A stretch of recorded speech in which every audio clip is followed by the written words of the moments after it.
Bienvenidos a esta vuestra casa, el canal de la Academia Santo Domingo. En esta grabación vamos a hablar de los prototipos fundamentales, en este caso, de estaciones de bombeo.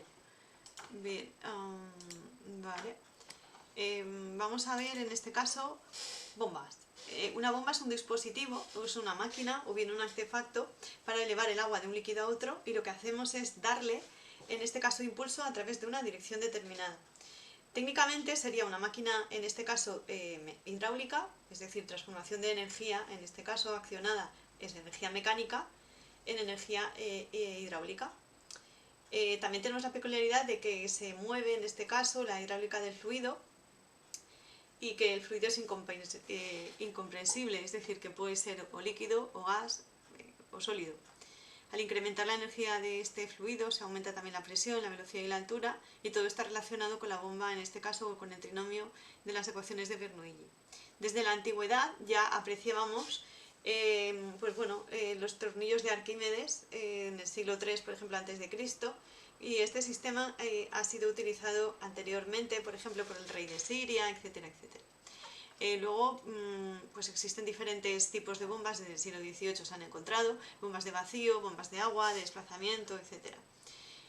Podemos hablar también qué diferencia hay entre bomba y turbina, es decir, nosotros vamos a trabajar con un incremento de altura para definir una bomba, que es una máquina, en este caso, elevadora, donde la carga es una máquina que es posible transformarla en elementos mecánicos y que eleva la energía, en este caso, pues hidráulica o mecánica transformada. Y luego existen otras máquinas que lo que hacen son receptoras de esta energía, lo cual ceden esa energía, que son las turbinas, ¿vale? Entonces el incremento de H positivo, en este caso, cuando es positivo, es decir, cuando la altura es positiva hacia arriba, sería una bomba, y cuando es negativo, cuando es una máquina que hace de recepción, es elevadora y, en este caso, receptora turbinas, elevadoras bombas. Bien, las bombas, que hemos dicho que son máquinas hidráulicas elevadoras, se utilizan, como bien sabemos, pues tengo una bomba para sacar agua, achicar agua si se me inunda algo, pues meter agua en una piscina, sacar el agua de la piscina, en depósitos, etcétera, ¿no? A modo usuario. Luego, el teorema de Bernoulli nos dice que tiene unos términos, el trinomio de términos, donde tienes uno la altura, en gravimétricas, ¿de acuerdo? Luego tienes otro que sería la energía cinética, que es el U al cuadrado partido de los G, y luego, en este caso, tenemos también la presión partida por la densidad. En bombas gravimétricas lo que se afecta, el término más afectado, sería la altura geométrica. Sin embargo, en volumínicas, en este caso sería la presión, y en rotodinámicas siempre vamos a trabajar con variaciones de velocidad. Dentro de las peculiaridades que tienen este tipo de bombas, podemos hablar de las bombas gravimétricas, que serían los tornillos de Arquímedes, por ejemplo, o las norias exactamente, bombas dispositivos o dispositivos volumétricos de, por ejemplo, las alternativas, que pueden ser de pistón o bien de diagrama, rotativas también, que pueden ser rotoestáticas, rotor múltiple, rotor simple, ¿vale? Pues de paletas, de lóbulos, de engranajes o bien de tornillos. Luego pasaríamos a ver, en este caso, solamente las rotodinámicas, que serían las de flujo radial, axial o mixto. Luego la clasificación de bomba gravimétrica, a través de Bernoulli cambiamos la posición del fluido desde un punto de referencia. Los molinos también pueden ser o son también bombas, o también luego utilizamos también las bombas de los tornillos, en este caso Arquímedes, en plantas de tratamiento de aguas residuales para sacar lo que son los residuos. Las bombas que utilizamos de dispositivo de desplazamiento positivo, que son volumétricas, por ejemplo, son las que a lo largo de la trayectoria, este contenido del volumen, del cambio de volumen, es un tornillo impulsor que tiene una aspa, que tiene un engranaje, etcétera, y una carcasa. Entonces estas bombas serían las de movimiento de fluido causado por disminución de lo que es el volumen en la cámara. Además, estas bombas se pueden dividir en bombas alternativas o bien rotoestáticas. Las bombas alternativas también tienen lo que llamamos unos o varios compartimentos o fijos o variables, y las bombas diagrama o las bombas pistón. Por ejemplo, las típicas películas del oeste que hacen y sale agua, ¿de acuerdo? Pues esto sería este tipo de bomba, una gravitacional, en este caso bomba alternativa, diafragma o bien de pistón. las de desplazamiento positivo, porque nosotros lo que hacemos es cebar esa bomba a través de darle un impulso manual y luego hace que eso suba el agua desde, en este caso, el émbolo que va bajando y subiendo, ¿no? Las típicas cafeteras de té o de café de émbolo igual, ¿no? Le metemos agua, metemos luego la tila, la manzanilla, el té y bajamos el émbolo, pues exactamente igual, ¿no? Y luego subimos. Pues una cosa exactamente igual, solo que tiene medios mecánicos, son las bombas de este tipo de desplazamiento positivo.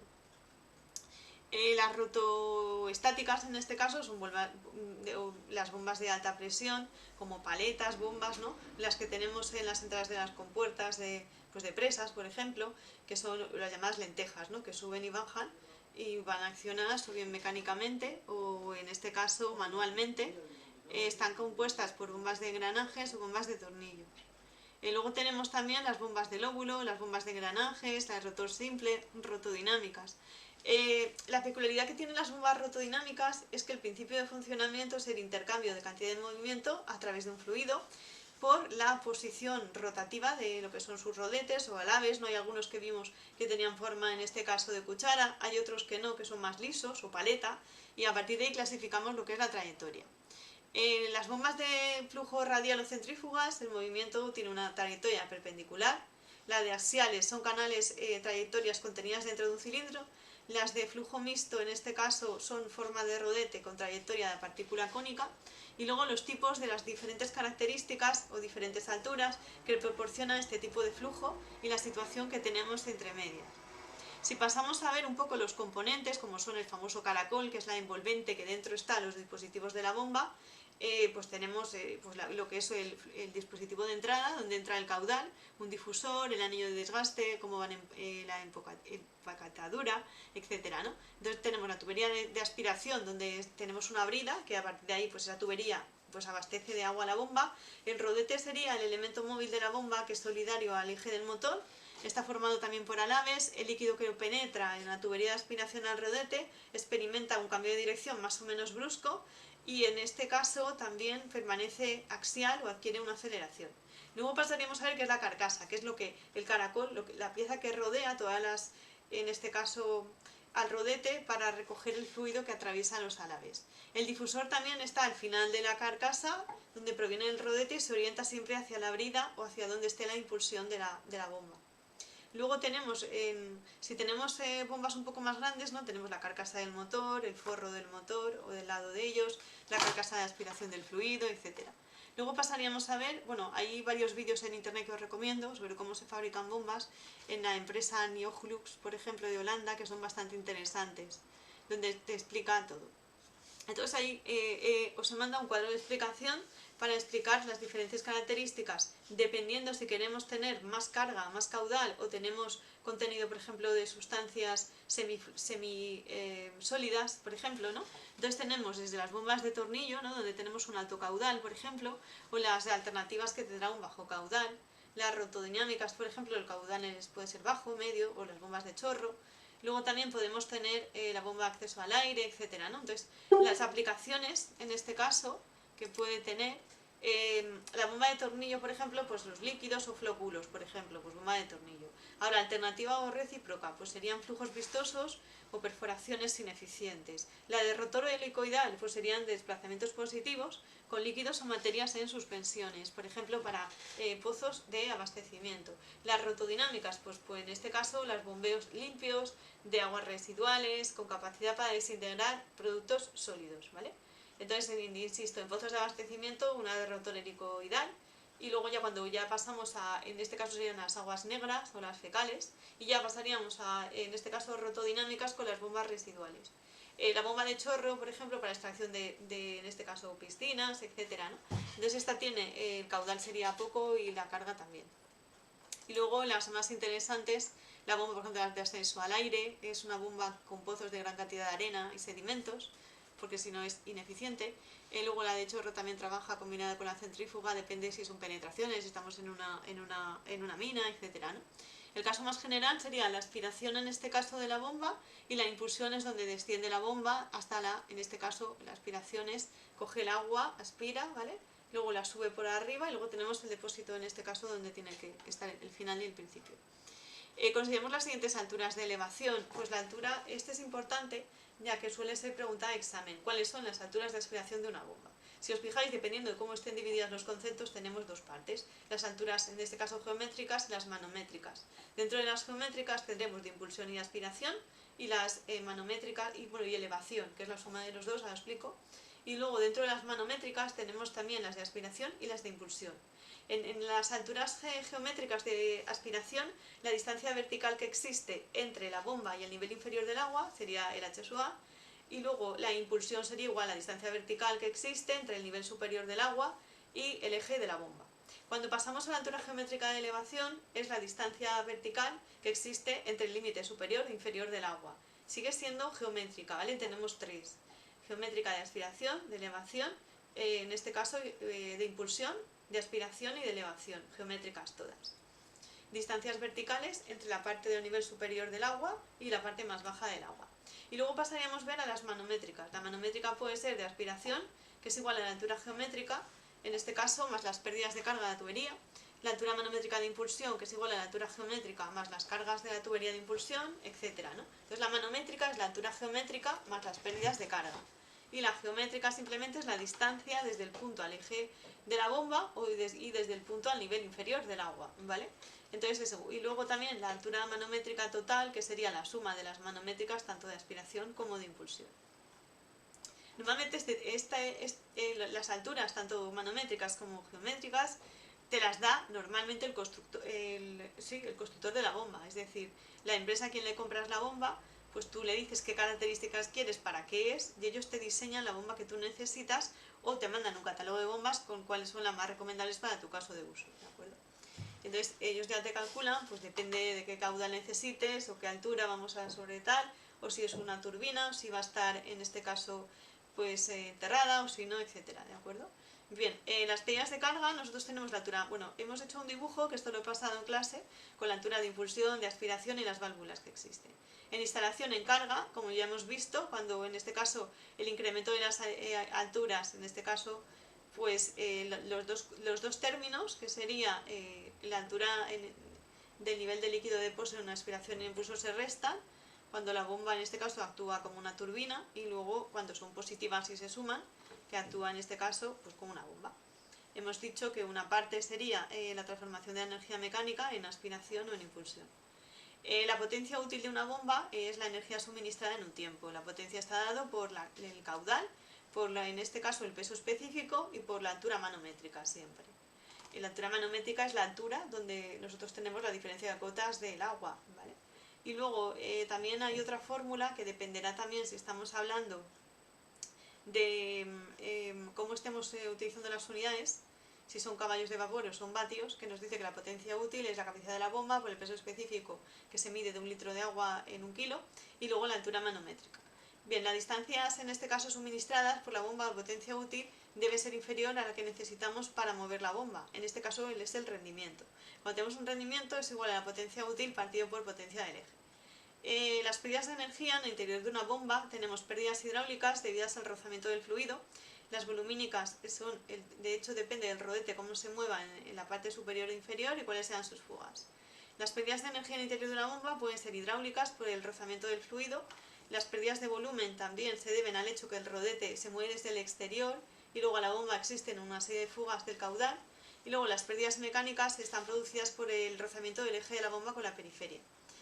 Cada uno de los rendimientos tiene una asociación de la bomba multiplicado por los rendimientos, es decir, nosotros tenemos aquí el rendimiento de la bomba, el rendimiento volumétrico y el rendimiento mecánico. El de la bomba y volumétrico está convertido entre 0,70 y 0,80, el motor también puede ser un cambio en el entorno de 0,90-95, y en este caso tenemos que el rendimiento total sería la suma del rendimiento de la bomba más el rendimiento mecánico que tenga, o normalmente te los dan todos incluidos. Luego existen una serie de gráficos que hemos visto, porque luego nos interesa saber en estos gráficos cómo calcular pues desde la potencia, el NSPH, el caudal, el número de grupos, depende de qué ejercicio que estemos calculando. Normalmente tenemos las H nos dan una curva motriz, las P una curva de potencia y en este caso los rendimientos, ¿de acuerdo? Pues la curva de rendimientos. La curva motriz relaciona la altura manométrica de una bomba en función del caudal circulante y también nos da la capacidad de la máquina para elevar la energía. En la curva de potencia se relaciona la potencia requerida en el eje con la curva circulante. En la curva de rendimientos explicamos, en este caso, la evolución del rendimiento global y va en función del caudal circulante. Y ya pasaríamos a ver, en este caso, vale, que las bombas estables carecen de tramos, otras no las tienen, el punto de rendimiento máximo, el mínimo, etc. Las curvas características, ¿vale? Dentro de las curvas características, normalmente el fabricante nos da, pues tenemos que saber desde la sumergencia, el NSPH en este caso requerido, nos lo da el fabricante para un diámetro, una altura y unos caballos de vapor. Y luego, con la intersección de la curva, en este caso de la bomba, junto con la potencia, calculamos también el rendimiento de la bomba. Vale, las diferencias que existen en este caso con la curva característica de la instalación de una tubería es que tenemos que tener en cuenta que HM es la altura manométrica, H sub G sería la geométrica y el valor es una constante que depende de la instalación, no del caudal que circule. La suma de las H serían las pérdidas de carga a través de la longitud de la tubería, de la rugosidad y del diámetro, que estas dependen del caudal que circule. Normalmente tenemos que un exponente es igual a 2, más o menos, donde tengo una diferencia de depósitos y va a haber un incremento, en este caso de la altura, para conseguir. Dentro de los diámetros tenemos también una familia de parábolas que sirve para definir dónde tengo las alturas diferentes. También la curva característica es una pérdida de carga con una variable de caudal, etc. Bien, me interesa definir, que es bastante importante, el punto de funcionamiento. ¿Qué es? Bueno, punto de funcionamiento, punto de trabajo de una bomba, que realmente es para qué vamos a comprar una bomba, para qué vamos a diseñar una bomba en una instalación. Aquí lo que hacemos es, tenemos en este caso la intersección de la curva característica y la curva motriz de la bomba, lo que hemos dicho, ¿vale? Y se puede hacer de manera gráfica o de manera analítica. Yo recomiendo gráfico porque lo vemos y se hace en 0, ¿vale?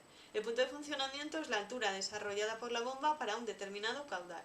Las condiciones de funcionamiento son constantes, ya que nos interesa que el punto de funcionamiento coincida con el punto de diseño, si no la bomba no nos sirve, como es obvio, ¿vale? En este caso también las condiciones de trabajo de una bomba no siempre son constantes, dependerá del trabajo o el intervalo de una zona a otro y también del estrangulamiento de la válvula y cómo se esté modificando. Y luego también tenemos el rendimiento que difiere mucho no del valor. También podemos modificar el punto de funcionamiento según el número de revoluciones, que sería el N, que tiene la bomba. Y esto lo que nos da es un desplazamiento, punto de desplazamiento de la curva característica. Luego, para diferentes variaciones tenemos pues diferentes parámetros, ¿de acuerdo?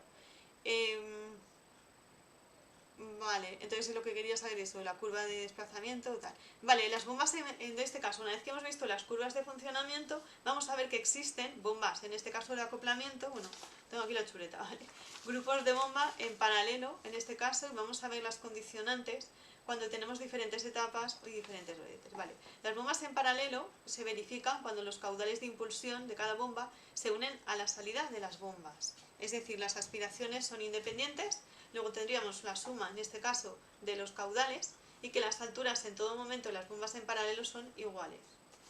También tendremos que las bombas en paralelo están formadas por grupos de bombas, es decir, vemos luego en ejercicios que hay ejercicios que tienen 5 bombas, grupos de 6 bombas, pues siempre están puestas en paralelo, es decir, los caudales se suman o se dividen y las alturas son iguales, ¿de acuerdo? Vale, la asociación en este caso, las bombas iguales son acopladas en paralelo, esto lo hemos visto ya, bombas diferentes no son iguales en curvas de rendimiento. Luego tenemos las bombas en serie. Las bombas en serie, esto también va a colación de lo que hemos visto en las asignaturas de electricidad, donde tenemos en las leyes de Kirchhoff o cálculo de mallas, al igual que la asignatura de abastecimientos, cómo se calculan las redes en paralelo o en serie, ¿no? O cuando estamos diseñando pues, un sistema de riego o un sistema de abastecimiento para una ciudad, igual, ¿no? Tú puedes hacer una malla, se llama, en una red en paralelo o en serie. Las bombas en serie, en este caso, tienen la peculiaridad que el caudal total sería la suma de los caudales, es decir, lo divido, lo multiplico, y sin embargo, en este caso, perdón, me he equivocado, en serie significa que sumo las alturas y que los caudales son igual en todo momento. Normalmente, cuando hacemos una malla para calcular o bien un sistema de electricidad, un Kirchhoff por ejemplo, o bien estoy calculando pues, el abastecimiento de un polígono industrial o de una ciudad, etc., utilizo paralelo, no en serie, ¿vale? Porque en serie, si se me corta la arteria principal de la entrada, pues estamos muertos porque pierdo el abastecimiento al polígono, a la población o a donde sea. Entonces, normalmente nosotros en ingeniería siempre trabajamos con, en este caso, no en serie, sino en paralelo, ¿bien? ¿Por qué? Porque tengo varias vías de entrada y si se me corta una, pues puedo coger otro nodo, otro núcleo y entrar por la siguiente entrada, sobre todo si tengo una avería o un colapso, en lo que sea, ¿vale? En este caso, ¿bien? Y luego cada impulsión de cada bomba tenemos un caudal de aspiración con el mismo caudal. Dice, es frecuente encontrar también instalaciones acopladas en serie, etcétera, ¿no? Las curvas, cómo se calcularían. Luego vamos a hablar de la cavitación y el NSPH. Para definir lo que son dejarme, pero voy a ver agua, no puedo más. Para definir lo que son en este caso, los parámetros de funcionamiento de una bomba,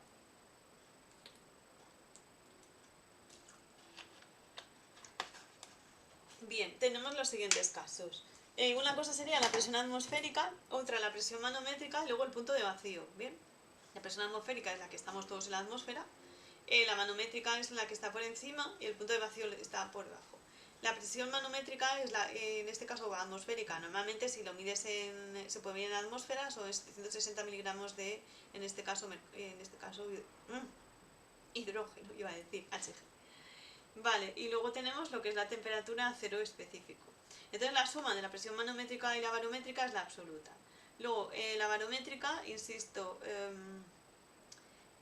la barométrica es la expresión de la atmósfera en un punto determinado y luego la tercera sería la manométrica, que sería el peso, o en este caso la fuerza, por cada columna de atmósfera por encima del punto de medición.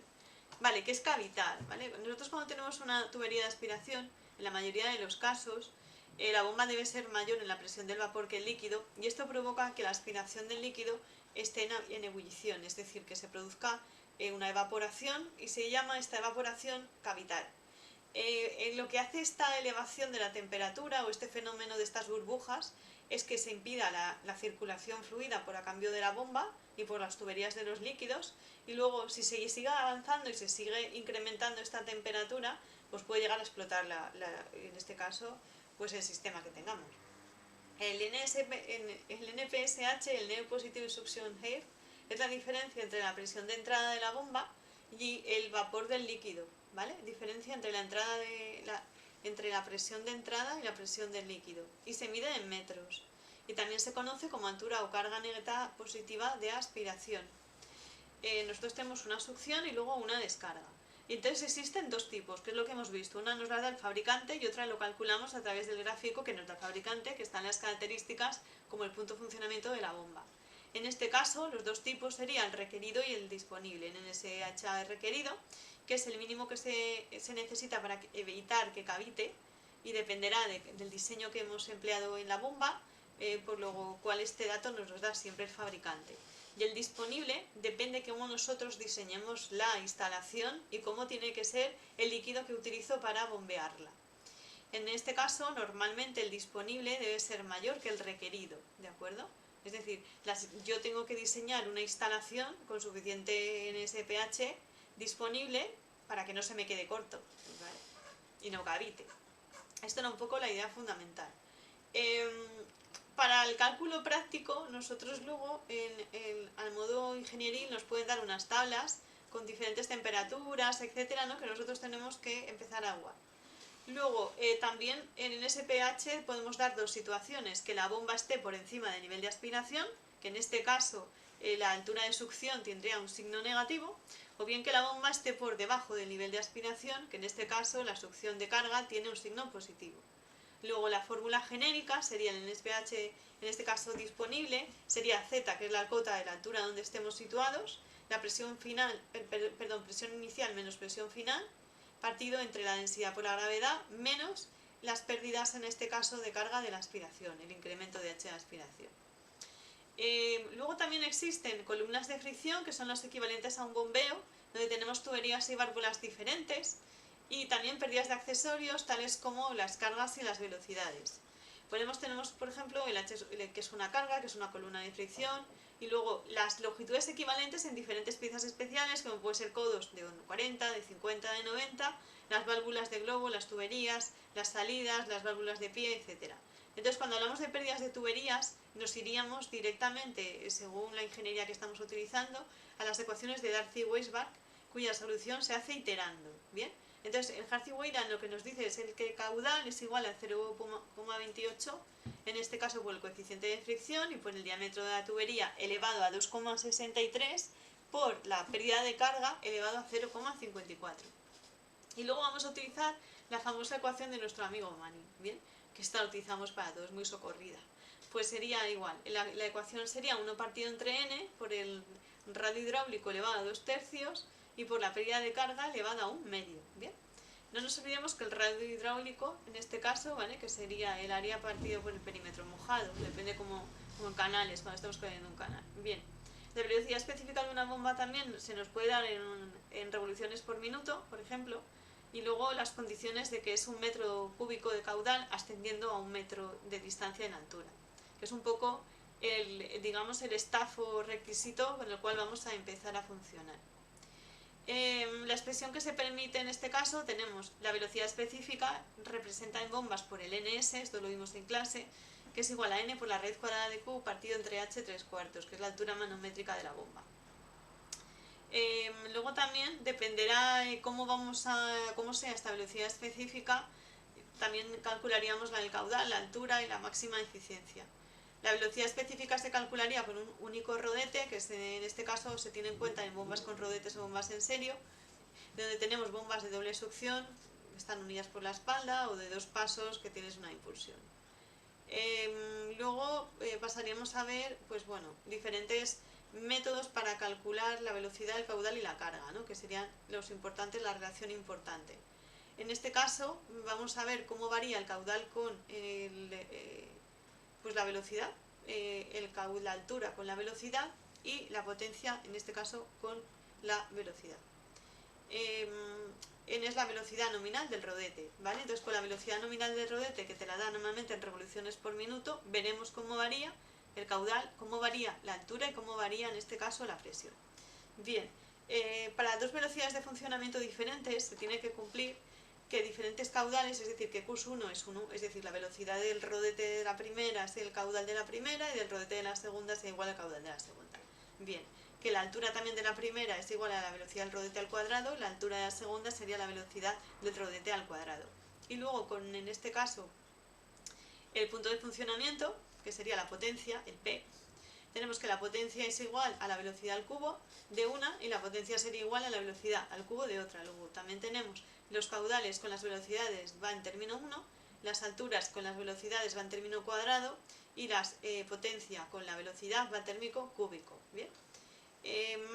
Luego tenemos otra relación que tenemos también el diámetro del rodete, no solo la velocidad del rodete, con caudales y alturas y potencias de eje. En este caso tenemos que el diámetro, la altura de la bomba 1 con el diámetro del rodete de la primera al cuadrado sería proporcional a la altura 2 con el diámetro del rodete de la segunda al cuadrado.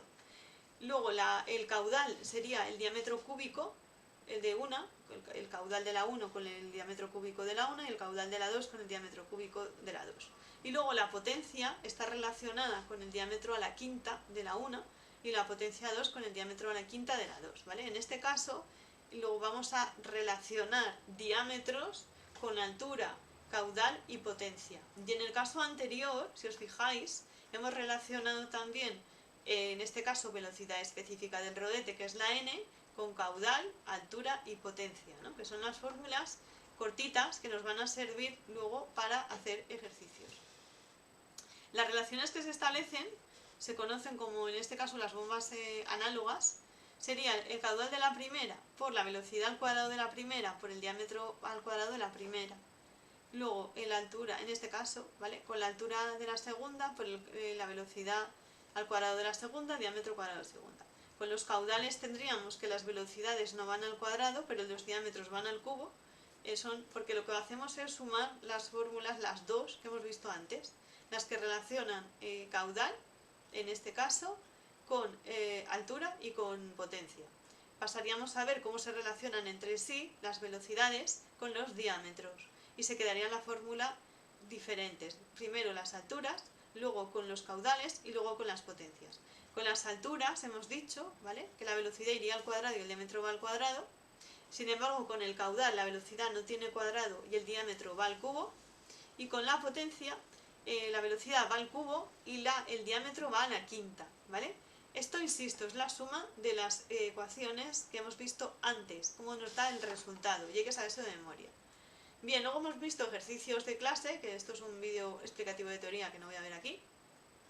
Hemos empezado, por ejemplo, viendo que es una bomba de doble succión, con 2 rodetes unidos por la espalda, o de varios pasos, con rodetes acoplados uno al otro. Luego estuvimos viendo las etapas en rodetes, ¿vale?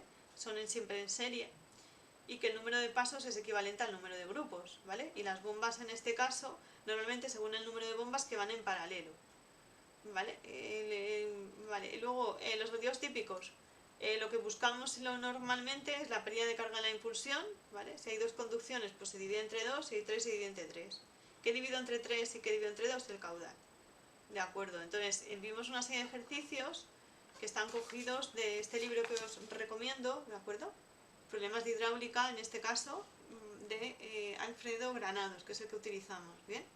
Lo podéis comprar, adquirir o no sé si está en internet. Vale, en este caso lo que vamos a hablar con el Alfredo Granados sería eso, cómo resuelve los ejercicios con diferentes datos, es decir, yo te doy las alturas, yo te doy las velocidades, te doy los diámetros y me sacas el dato que me falta hacer la comparativa entre 2 bombas. Y de esto van los primeros ejercicios. El siguiente ejercicio, que también es más útil, tenemos un diagrama de descarga donde nosotros tenemos que acoplar, en este caso, bueno, aquí nos habla también de cómo diseñar instalaciones de succión o descarga o carga, ¿de acuerdo? Tenemos unas bombas de unos caudales, tienes diferentes pasos entre ellos, cómo calcularíamos los pasos y cómo se hace el bombeo. También hemos calculado en otro ejercicio cómo calcular en este caso las pérdidas con Halsey-Williams, para que tengamos una idea, que no me voy a extender ahí porque están hechos paso a paso y se han hecho en clase. Y ya pasaríamos a ver las características del sistema o rango operacional. En la bomba en función de descarga, donde es una ecuación de segundo grado, por ejemplo tenemos Q al cuadrado más BQ más C, y las características del sistema, que es la altura en este caso geométrica, más la K más el caudal al cuadrado. En los gráficos hemos visto cómo la función de la altura con la carga, cómo va variando la curva característica de la bomba con los puntos de abastecimiento y cómo se trabaja en una estación de bombeo, cómo se trabaja sobre un grupo y sobre una impulsión que representa una curva, y cómo se dividen las bombas según sean monocelulares, por ejemplo 2 bombas monocelulares en paralelo, pues cómo se tiene que representar ese punto de funcionamiento. La relación de la curva característica de una impulsión son con los valores de h partido entre n veces y q partido entre n veces. N veces es el número de escalones de la bomba y n1 y n2 sería el grupo de estaciones de bombeo. Por ejemplo, para una bomba con 2 fases, si los grupos son distintos, descomponemos los gráficos dados por el fabricante, donde tenemos la curva característica de la impulsión, la curva de la fase y la de la bomba, y cómo se divide. En la selección de cómo definimos el diámetro de una tubería, con sistemas de tuberías y curvas características de las bombas, tendríamos que ver cuál es la curva de eficiencia de la tubería, cómo se calcula la curva característica para los siguientes diámetros. En el siguiente ejercicio de Alfredo Granados, hemos visto que tenemos, por ejemplo, un sistema de riego con 4 grupos montados en paralelo. Explicamos también que los rodetes pueden estar recortados o no recortados. Me explico. Nosotros tenemos esto, que es la curva, en este caso, que estamos viendo, donde el exterior, es decir, el contorno de la parte de arriba, donde estamos viendo cómo funciona la curva, serían los rodetes sin recortar. Si nos dice el ejercicio que no están recortados, siempre vamos a utilizar las curvas exteriores. En el caso de estar recortados, deberíamos de saber qué potencia se recorta, un 20, un 30, un 40, y ya el recorte nos va a morir a las líneas inferiores de curvas de carga inferior. En esta curva, en este gráfico, tenemos que la primera serían las curvas de funcionamiento del sistema, que la segunda en este caso es el NPH disponible, en este caso estas, y que estas serían la capacidad en este caso del punto de cavitación de la bomba, ¿de acuerdo? Cada gráfica es diferente, ¿vale? Aquí tengo otra, esta sería totalmente diferente, en curva garamétrica. Entonces tenemos que saber que vamos buscando cómo medirlo y cómo encontrarlo. En los siguientes ejercicios que hemos hecho, como este, que sería calcular los grupos de bombeo, está hecho en clase, ¿de acuerdo? Donde nosotros tenemos diferentes alturas y cómo vamos a relacionar las columnas una de la otra para que me dé este punto de funcionamiento, ¿bien? Y luego a través de ahí calculo la potencia de diseño de los motores y el rendimiento de las bombas. Normalmente siempre utilizo y siempre empiezo, lo hemos explicado 1000 veces en clase, con la ecuación característica de la impulsión, es decir, la altura manométrica es igual a la altura geométrica más sumatorio de todas las pérdidas. ¿Bien? Luego pasaríamos a calcular por Manning, depende de nosotros, utilizamos las posibles pérdidas de cada cosa, si tenemos tuberías, si tenemos tubería de impulsión, distribución, si tengo una central hidroeléctrica, diferentes depósitos, diferentes envases, una presa, calculamos las pérdidas de cada cosa. Si tengo un túnel, etcétera, ¿no? Y luego una vez que tengo esas pérdidas calculadas con la ecuación de Manning, también trabajamos con la sumatoria de las pérdidas, que es igual a la I por la L, ¿de acuerdo? En este caso la impulsión por la longitud total, y ya despejo y veo qué datos tengo y cómo los calculo. Una vez que tengo ya esto, me hago una tabla y voy a tabular, en este caso meto la fórmula y voy utilizando los diferentes caudales, y a través de esta tabla obtengo los resultados para las potencias y para los ejes. Y luego ya a partir de ahí sigo funcionando y sigo trabajando pues con los datos que esté buscando tanto en potencias como en los ejes. Y ahí ya pues veo el grupo, luego lo que hago es una transformación, es decir, es importante saber que cuando yo tabulo la expresión le doy diferentes caudales con los puntos de referencia, en este caso el punto de funcionamiento, importante, de la bomba está en el extremo derecho de funcionamiento con la posición de las bombas que absorbe. El siguiente paso es sobre la curva característica que obtengo la intersección del punto de funcionamiento, veo si trabaja un grupo, 2 o 3. Entonces vuelvo a calcular, en este caso si me dice que el rodete está sin recortar, la curva que le corresponde a ese rodete, yo tengo esos resultados. Luego la potencia de diseño y la potencia del eje de la bomba. Luego estos 4 grupos con el funcionamiento, y tengo otra ecuación característica, lo vuelvo a tabular 2 veces, porque luego la transformación de la curva en las curvas del sistema. Y tengo que tener los datos de la altura del sistema, bueno, los grupos que me den. Luego el volumen total, la energía consumida, y luego vuelvo otra vez al gráfico y ya pongo con un grupo, con 2 o con 3, pues todos los resultados obtenidos. En el siguiente problema que vimos, tengo tuberías gemelas de 150 centímetros de diámetro, alimentados por 3 grupos iguales de bombas en 2 etapas. Los rodetes no están recortados, la velocidad de giro son 1700 revoluciones por minuto y la corriente es de 60 Hz. Aquí para calcular el caudal máximo de bombeo utilizo Manning, también me da el número de Manning, las cargas localizadas y donde están las pérdidas de colectores y la energía cinética. Primero calculo la ecuación característica de la impulsión, luego segundo aplico Manning, es decir, aplico que V es igual a 1 partido entre N, el número de Manning por el radio hidráulico por, en este caso, la pérdida. Y luego con las inclinaciones, en este caso, voy a calcular y con la longitud hago un sistema de ecuaciones y saco los datos. Cuando ya tengo la curva característica de la bomba, lo que hacemos es un cambio de unidades. La altura de la carga y el caudal me lo tabulo y en este caso tengo la gráfica de la impulsión. Cuando ya tengo el caudal de bombeo con la gráfica de impulsión, me voy otra vez a calcular la etapa de la curva y divido el caudal en 2 o en 3 con el h medios o h tercios y vuelvo a ir a la tabla y vuelvo a señalar cuál es la curva nueva que he calculado con las condiciones de funcionamiento que me da el sistema que yo he diseñado, no el rendimiento del fabricante. A partir de ahí tengo la curva representada por los valores de bombeo y lo paso luego pues, a las unidades correspondientes del sistema internacional, es decir, si me la da en metros por segundo, pues metros hora, pues metros cúbicos por segundo. En el otro siguiente problema que he utilizado, en este caso, igual tengo las pérdidas con las cargas, hago la transformación, es decir, primero calculo la bomba unidad total, luego la transformo en los datos que me da el equipo, a partir de ahí saco los rendimientos en la potencia del eje y luego vuelvo otra vez a la gráfica. Bien. En el siguiente ejercicio tengo una lámina libre en un valle con un sifón, tengo 2, en este caso, láminas de agua, una a 100 metros de altura y otra a 200 y tengo una central hidroeléctrica en medio. La primera longitud tiene una conducción de 2 kilómetros con un diámetro de tuberías de 800 metros, la segunda son 300 metros con un diámetro de 600. La altura de la central hidroeléctrica está a 80 metros. En este caso lo que hago son las pérdidas de carga, se pueden calcular por Manning, las calculo para Manning, que me da ya el problema, es n es igual a 0,0125, calculo las pérdidas de los colectores, que son iguales, cuando tienen la impulsión, la embocadura del sifón también la calculo, y a partir de ahí el bombeo.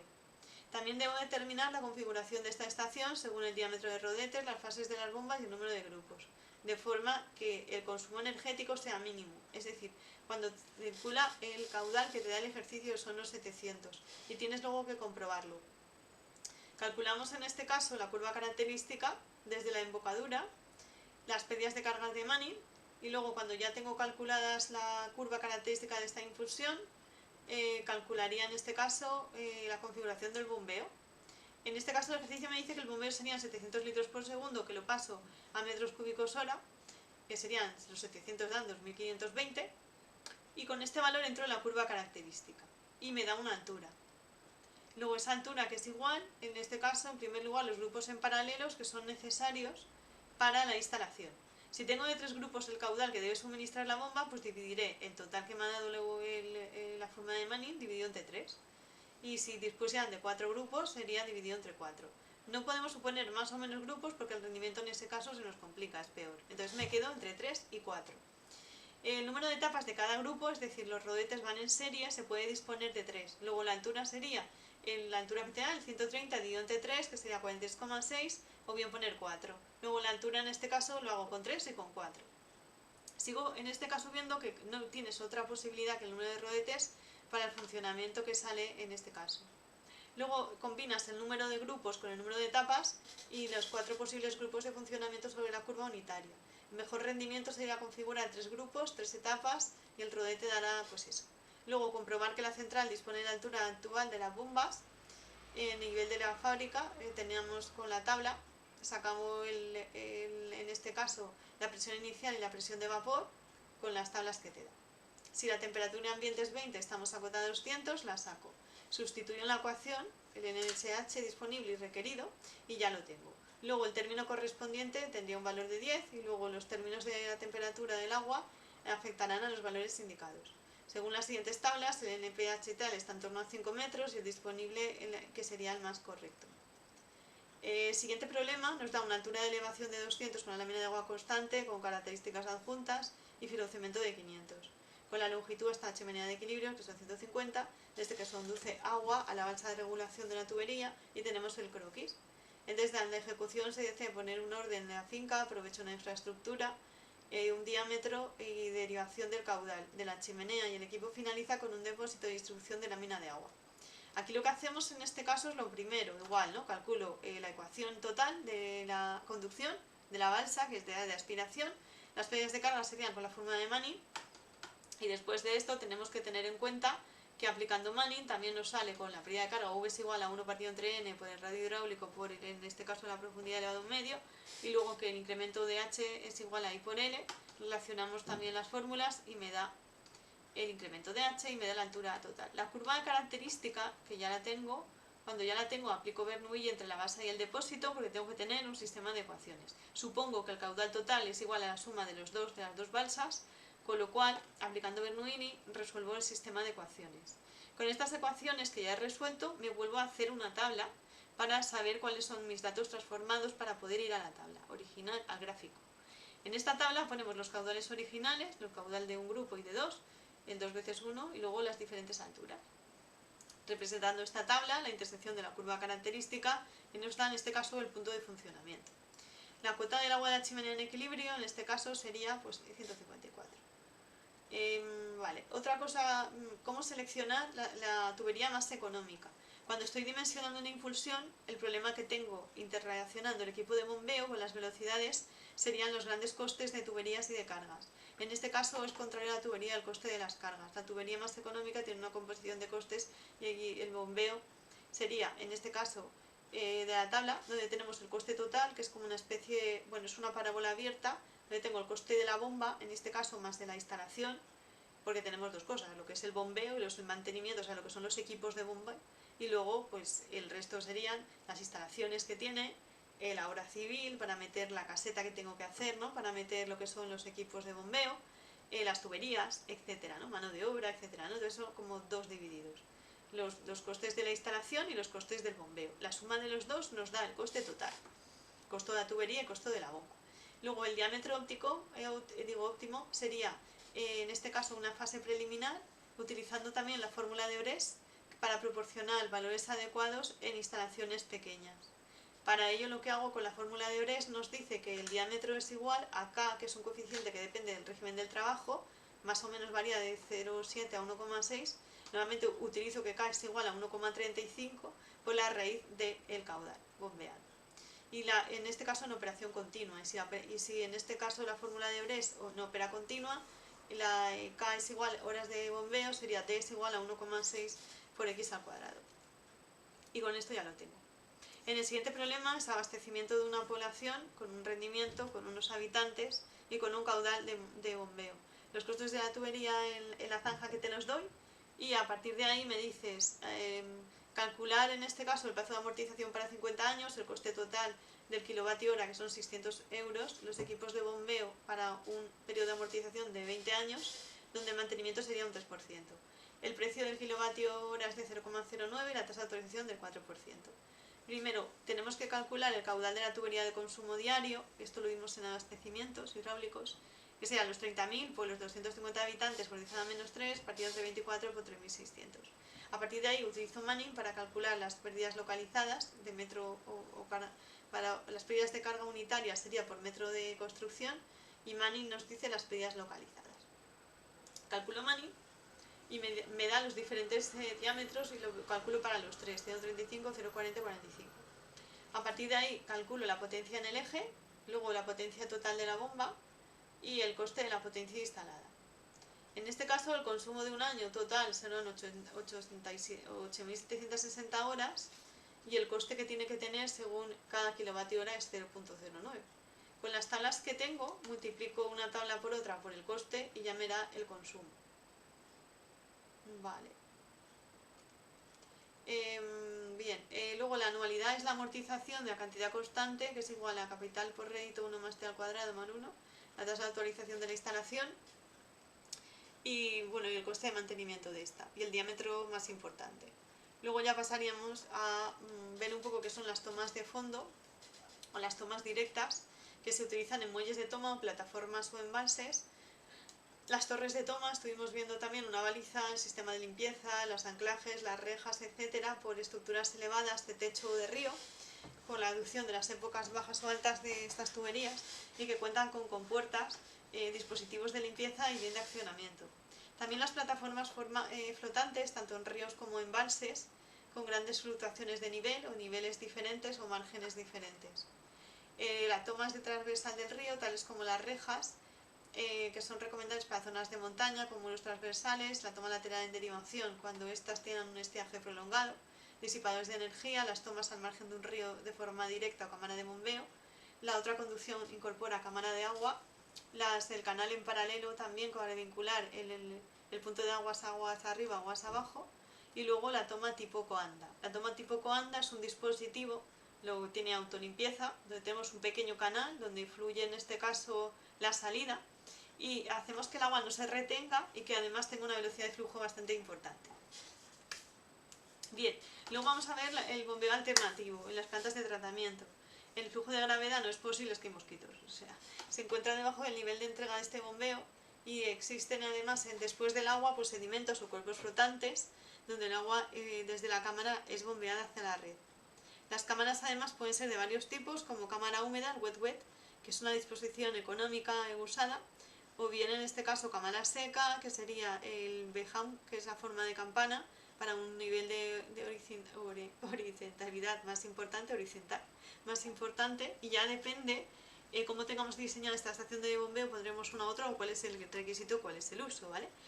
Los bombeos de agua pluvial también, en las cámaras húmedas, la bomba se realiza en periodos secos, el mantenimiento y luego disposiciones con achique de agua. Luego también estaciones de bombeo se utilizan en chalés, en individuales, sobre todo cuando no tenemos saneamiento, pues podemos una fosa séptica, algo así, ¿no? Lo he hecho alguna vez, diseño algún chalet rústico, y también podemos tener pues un bombeo de agua residual para, en este caso, llevar pues a esa fosa séptica, pues en este caso, por ejemplo, de PVC, ¿no? Las condiciones que tiene la ley ahora es que tienen que ser impermeabilizantes y no filtrantes para el suelo no se contamine. En las captaciones de fondos, también de pozos, también tenemos, depende del nivel de terreno, como sea el pozo, etcétera, ¿no? Que más o menos los diámetros rondan pues unos de 1 a 4 metros, ¿bien? y las alturas en este caso, bueno, de los pozos de 1 a 4 metros y el diámetro pues eso, en este caso pues 1,5 metros, 4 metros, 2 metros, 1 metro 0,5, 150 centímetros, dependiendo de lo que vayamos a evacuar, ¿vale? Más cosas, los vórtices también, bueno, aquí nos habla también de dentro de la instalación del diseño de bombeo, en las instrucciones, sobre todo las bombas emiten luego una serie de vibraciones que nosotros tenemos que saber colocarla bien o meter unos neoprenos, por ejemplo, ¿no? Que eso lo he hecho alguna vez, e incluso luego hacer una cajetilla para que no se oiga, dependiendo de dónde estés y cómo estés. Y entonces en los vórtices son sumergencias poco probables o poco profundas a las entradas de las bombas, el volumen de la cámara no es adecuado, hay fuertes gradientes de velocidad y aproximación. En este caso, para evitar estos vórtices, también se evitan las expansiones brutas de velocidad de estancamiento para conseguir una distribución uniforme de la cámara, con entradas separadas, etc. Otros dispositivos también son flotantes como jaulas o paneles de corte. La colonización de estos tenemos bocas de aspiración, bocas montanas, etc. Y un poco el volumen de la cámara también viene dado por el caudal por el tiempo de arranque partido entre 4, que es el arranque del motor eléctrico de la cámara. En la ecuación hay una frecuencia de 10 arranques por hora, donde el mínimo sería para un periodo, en este caso, tiempo de arranque de 6, bombeando 1,5 veces el caudal bombeado por minuto. Luego las ferias de carga tienen ángulos entre 60 a 90, van incorporados al diseño, etc., ¿no?